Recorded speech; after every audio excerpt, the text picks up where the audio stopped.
Welcome back to Newsday. The Plateau State Governorship Election Petition Tribunal based in Jos has upheld Caleb Mutfwang's victory as governor of Plateau State, representing the People's Democratic Party.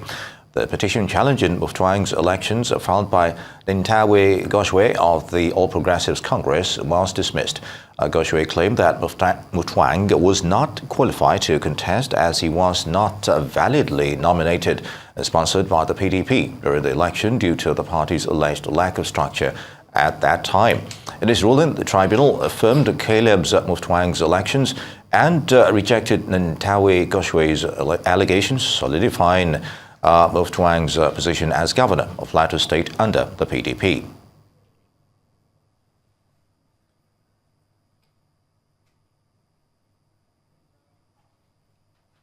Well, staying in Nigeria, the Naira has been on a free fall towards the 1,000 to $1 mark in street trading, with the central bank holding back from supplying dollars to a panic-stricken market. Money experts blame this situation on the fact that supply of dollars into the economy has been declining, while demand for dollars remains relatively unchanged because of the country's huge demand for dollars. According to them, this is being fueled by a disproportionate dependence on imported goods for diverse economic activities. Arise News analyst Dayo Sobowale joins us now to discuss the Naira volatility in the forex market, as well as what must be done to strengthen the value of the nation's currency. Good afternoon, Mr. Sobowale. It's a pleasure to be here. Pleasure to have you, always. Now, of course, we heard the Minister of Economy disclosing that the $6.8 billion of overdue for payments in the forex markets needs to be addressed before we can even start to talk about the Naira stabilizing. And he also indicated that the market is not liquid enough at this time. According to your own observations, what would you advise needs to be done to tackle these crucial factors? Well, he has said that there's need for trust and confidence in the system. I will say there is confidence domestically in the financial system, because in spite of all the odds, people still manage to eke out a living. But if you look at the papers, the rate at which the Naira is falling vis-a-vis the dollar, you see, is so alarming.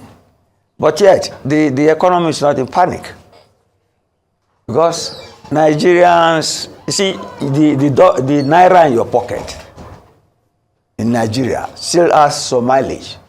Not as before, get me, because of this fuel subsidy withdrawal, but people still manage. You can see there are less cars on the street, but people still get to work. But the problem with the foreign exchange thing is that the economy has been financialized. There's financialization of the economy. The economy runs in such a way that only the financial elites and the banking institutions benefit from the economy. And that is because the economy is tied to the prawn string of the West. America, the EU, laissez-faire capitalism, which is not paying us. But luckily for the Nigerian economy, the cottage industries, local industries, family industries that sew clothes, make cassava, sell and borrow, things like that, they are alive and they are ticking. Nigeria has a population of 200 million. How many people are in the banking sector? How many people are, in the financial institutions? A very small percentage. But they are the people cornering the Naira and the dollar. There's a report in Business Day also that 4 Nigerian banks, I don't want to mention names, grew their profit by 260% in the first half of this year. You get me? How do they do it? Is it not in the same economy? Right. So we must end our over-dependence on the dollar. We have dollarized our economy, and so far, it has not paid us. What we need to do is to develop our local industries. To develop our, see, we have huge resources. huge resources, natural, even management. You see, you have over 90 universities and things like that. We have industries on the ground.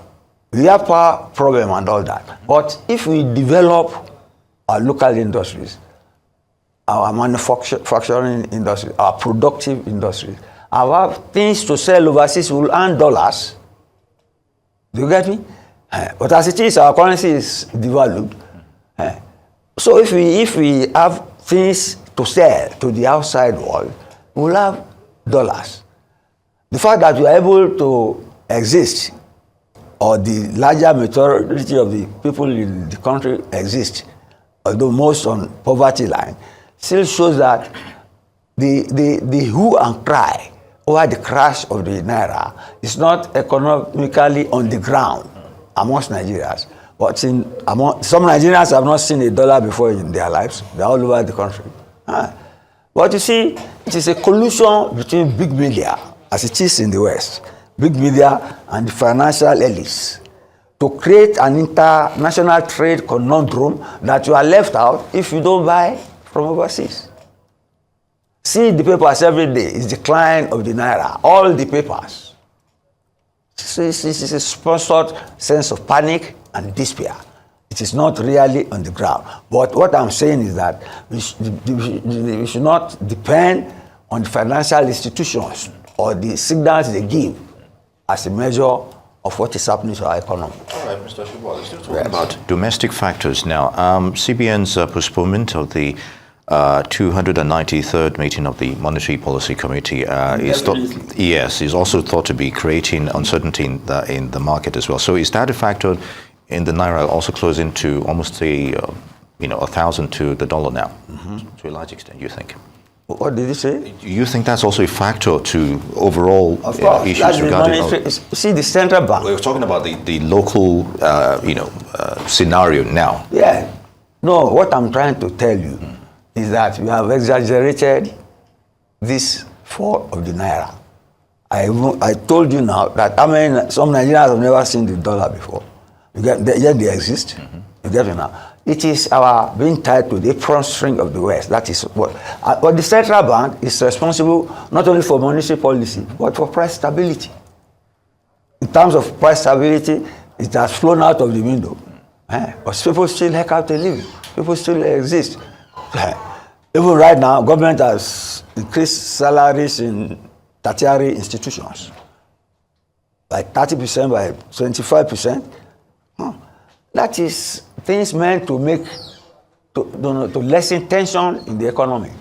But if we have all the time, is the Naira is falling, and we have local industries that are thriving, then something is wrong with our benchmark. But if you were to, assess CBN's intervention over time regarding this, CBN has always been in charge. It lost control. You talked about price stability here, Mr. Sobowale. That is look at its constitutional function to maintain price stability. But price stability has gone out of the window. Prices of things are rising, and it was made worse with the removal of fuel subsidy. But so many things are dependent on the price of fuel. So there's not much the central bank can do about that's a political decision. But then the central bank is to manage. You see, it's the bank of the last resort. Do you get me now?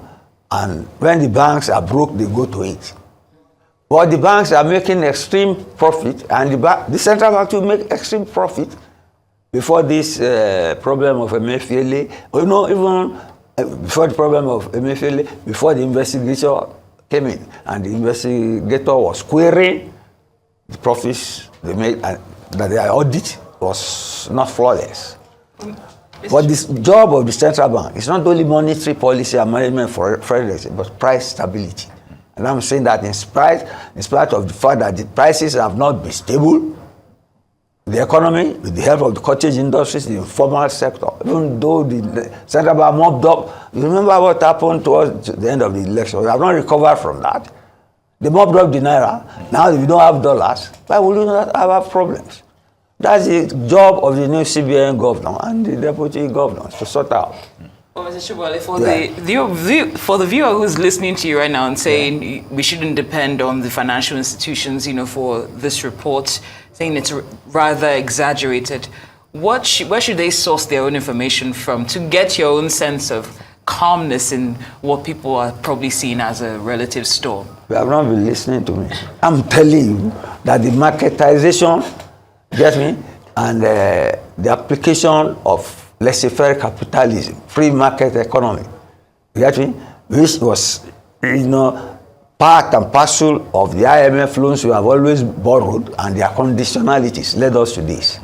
You cannot use that to solve this problem.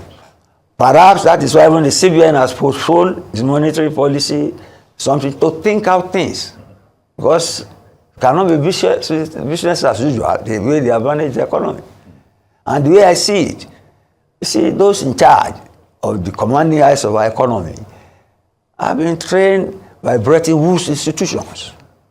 If you know what I mean? Yeah. They're Western Americanized technocrats. So they will always look to that direction. But even Tinubu himself went to the United Nations and said we cannot continue with that sort of arrangement. So they should find a solution. So when you talked about the overdependence of our overdependence on the dollar, yes, it might take a while for that dependence to, calm, to reduce significantly. No, wait. The source of our dollar is NNPC. NNPC did not release dollars to central bank. So maybe if we sort out NNPC and the reasons why they could not provide dollar, which is because we get barrels of oil regularly on a daily basis. That one is that well is not dry yet. Maybe if they resume the monetary policy, the monetary policy body, the ones they have just suspended this meeting indefinitely. Yeah. Once they have sorted out how to make dollar flow into the system, then you have to know how to manage it. And then, even as you are talking, you go around Lagos, places where they sell dollars. Has anybody gone to those places? You go to a bank, big people who want to go abroad to study and things like that, you want to get money, foreign currency in the bank.